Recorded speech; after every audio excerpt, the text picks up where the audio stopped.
It's been 2 seasons since the Raptors selected Scottie Barnes with the 4th overall pick in the 2021 NBA entry draft. But taking a look back, would he still go 4th overall if we had the information that we did today? Well, how about the entire top 10? What would the top 10 of the 2021 NBA draft look like if we had the information that we do today? Let's take a look.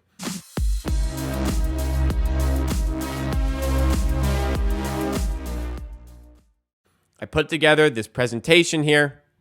I have my 10-1 of my selections for this one. And it was tough. There's actually quite a few good players that didn't end up going like anywhere near the lottery. And we were just speaking about on stream Jalen Suggs. And I mean, you can't make me put Jalen Suggs in this one. Jalen Suggs has completely lost his way from a shooting standpoint.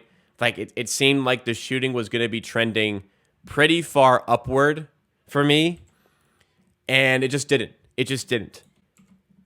So, I mean, looking back, Raptors were pretty lucky to come away with having not drafted him. Obviously, I was firmly set on drafting Jalen Suggs. Masai was looking a different way, and we'll see if that paid off with Scottie Barnes at number 4, who did end up winning Rookie of the Year. So, let's get into number 10. A lot of candidates could have made this list.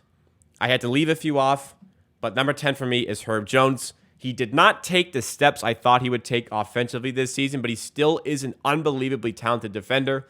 The three-point shot it should have been a little bit better, but it wasn't horrible this season. He needs to improve immensely on the offensive side of the court, but I still think Herb Jones has done enough to warrant a 10th position in a redraft here.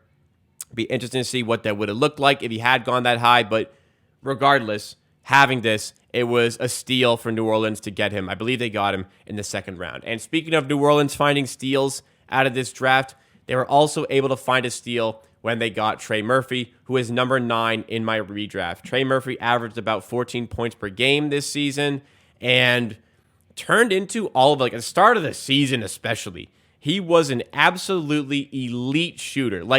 Just astonishingly elite shooter. And I don't know where that whole thing came from, but this is a player who has a lot of upside, a lot of potential on both ends of the floor. And I definitely think that this is somebody that could be a little bit of a sneaky pick at winning an MIP next season. I don't think it's going to happen, but I wouldn't put this completely out of the realms of possibilities that he becomes somebody in talks for that award. So in that scenario, he would have gone to the Sacramento Kings.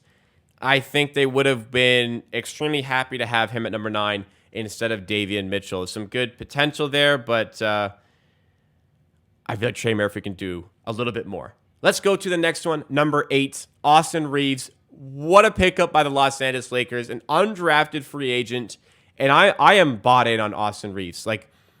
The max he can make this summer, by the way, is a 4-year, $80 million contract. I think at this point the Lakers are silly not to give it to him.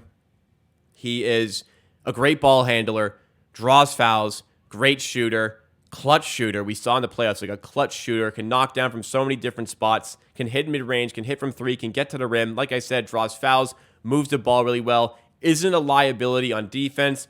Honestly, I almost moved him a lot higher on the list. It's just I haven't seen enough to suggest this will continue, but I think it will. And this is probably somebody that would have gone drafted 2nd round, but he wanted to take the undrafted free agent route to earn the big contract eventually.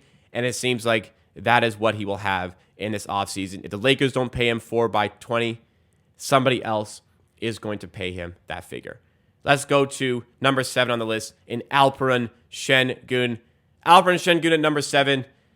This is not keeping in mind the fit, because at number 7, the Golden State Warriors were selecting. I don't think Golden State should have taken him, but just seeding the players, Alfred and Shengun had. I was very high on this player pre-draft. If the Raptors didn't have the lottery luck that they did, I would have wanted them to take Shengun, but I described him pre-draft as like a baby Jokic type of player, type of build, and that's what we're getting. Is a machine in the post, is a very good passer out of the high post. is adding in a little bit of a stretch game slowly. And I think if he had a better coach than Steven Silas, we'd be a lot higher than we are now on Alfred and Shengun. But he has been extraordinarily impressive in his 2 seasons so far with the Houston Rockets. I hope a coach, a better one, will get more out of him and start to run the offense through him a little bit more often rather than just letting KPJ and Jalen Green do whatever on the perimeter and just shoot garbage shots. This is a really good player that I maintain very, very high. I'm still very, very high on. 6th on the list, well, Jalen Green, as much as I don't like the way that he plays, he is certainly a player that has very, very high upside. He went 2nd overall in this draft to the Houston Rockets. And in the redraft here, I think this would be a very interesting pick for OKC at number 6. He's a guy who's got that amazing ability to make shots, super, super athletic, a hyper athletic prospect. There is so much upside in this player, even today, that when I did my mock drafts at the time, I had him number 2. I thought he was the 2nd best player for the draft. Wondering if he had better coaching, if he would be in a better position at this point, but still with that upside, he goes number 6 with the information we had. OKC would have to take him at 6 because at number 5 would be Josh Giddey in my redraft, and I think this would just be an outstanding selection for Orlando at number 5. They would have been able to take him instead of Jalen Suggs. That team, I mean, Markelle Fultz, I'm a big Markelle Fultz believer, but I think for a long-term point guard, this would have made the most sense. There's a little bit of inefficiencies in Josh Giddey's game, but he reads the game so fantastically well. He's such a skilled player, such a talented player. I think he's going to have a long and successful career in this league because he's not a player that relies on his athleticism. He's a very IQ-driven player using body feints, using opposition momentum to kind of get his advantages, and he creates them. And he creates them in tenfold out there on the court. It's so fun to watch him play because he's so good at manipulating the defense. Once he gets the jump shot a little bit more consistent, I think he's going to be an even more dangerous player. So number 5 on my redraft. Now, this is the big one. You know who the 4 guys remaining on this list are. Where do we have them? And number 4, obviously, is where the Raptors selected. I wanted, you know what, guys? I wanted to do this. I wanted to have Scottie Barnes in the top 3. I tried to put him top 3. I tried to convince myself. I unfortunately could not. There just wasn't enough this season for me to keep him up at the top. Obviously, if we did this a year ago, he'd go number 1 because he was the Rookie of the Year. But this season, as other players were able to take a jump, we didn't get that jump from him, unfortunately. I think it's going to come. I think that we could be looking back on this one in a few years saying Barnes did become the best player, a top 3, top 2 player out of this draft. I think that's very possible to say, so don't hate me in the comments. Yeah, I mean, I'm looking at the comment. I have to be objective here. Let me know in the chat right now what you guys think, if you think this is off base, if you think this is the right decision. But to me, unfortunately, I just can't. Because Franz Wagner was so good this season. And in the redraft, he goes number 3 to the Cleveland Cavaliers. He can run the entire offense. He can shoot. He can rebound. He can play make. He has a much better perimeter game. I was so wrong on Franz Wagner pre-draft. I thought this was a guy who was just good at a bunch of stuff and not great at anything, but he's actually just great at a lot of things. And he took a big scoring leap. He took a big shooting leap. And I think that has done more than enough for him to be in the number 3 slot. I tried to put Scottie Barnes 3, but I had to be objective, as Phoenix says, and put him in the 3 spot. So, top 2 in the draft. This is where it gets a little hazy because I have Evan Mobley number 2 to the Rockets. I mean, they'd love to have him at number 2. I have Evan Mobley here. He was already all defense. He has DPOY level potential going forward. His offensive game needs a lot of work, but the defensive stuff is outstanding.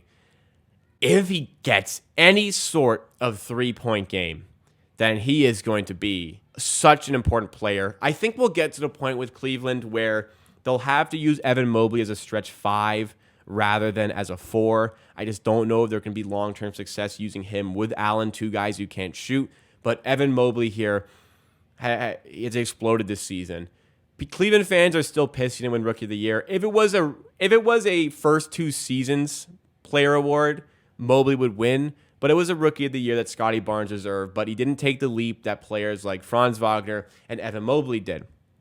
However, even though I'm talking about the leap players made, we obviously did not get the leap from my redrafted number 1 pick in Cade Cunningham. There was a reason it was the fade for Cade year. There's a reason he was such a popular number 1 pick.